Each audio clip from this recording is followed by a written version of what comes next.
Google has fired the employee that wrote a widely criticized memo suggesting that biological differences are the reason why there are so few women leaders in the tech industry.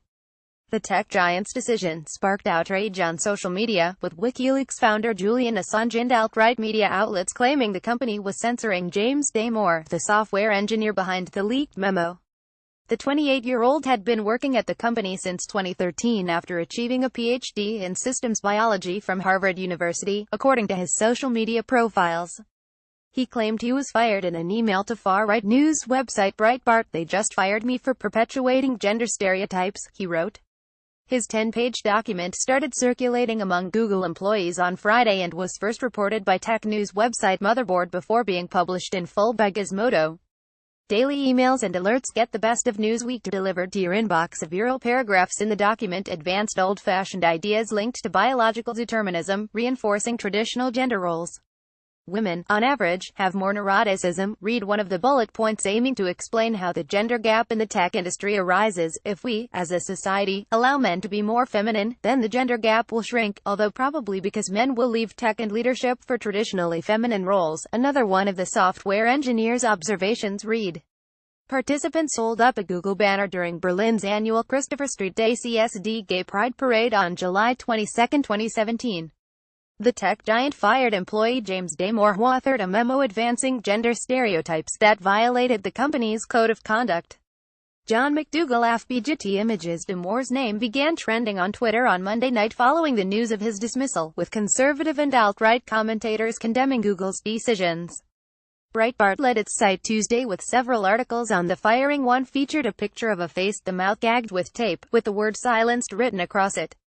In some memes shared on Twitter, the Google logo was rearranged to spell Gulag, meant to associate the tech giant with Soviet Russia's Gulag prison camps.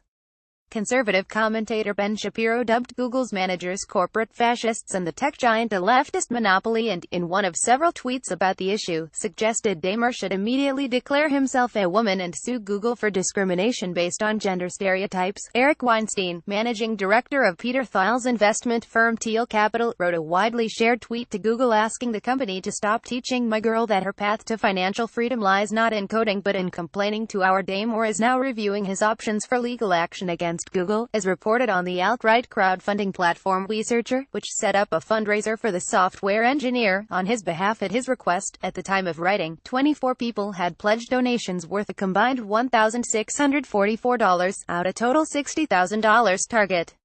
Some of the anonymous contributors pledged as much as $300, with some calling Damore an American hero and an inspiration. Damore may not be out of work for long, though. WikiLeaks founder Julian Assange tweeted Tuesday morning, "Censorship is for losers." At WikiLeaks is offering a job to fired Google engineer James Damore. He also used the opportunity to promote his 2014 book on Google. According to Google, Damore's memo was in breach of the company's rules. In a statement to employees quoted in Bloomberg, Google CEO Sundar Pichai said parts of the document violate our code of conduct and cross the line by advancing harmful gender stereotypes in our workplace. Google's recently hired Vice President of Diversity, Integrity and Governance, Danielle Brown, also described the essay as advancing incorrect assumptions about gender. Part of building an open, inclusive environment means fostering a culture in which those with alternative views, including different political views, feel safe sharing their opinions, Brown wrote. But that discourse needs to work alongside the principles of equal employment found in our code of conduct, policies, and anti-discrimination laws.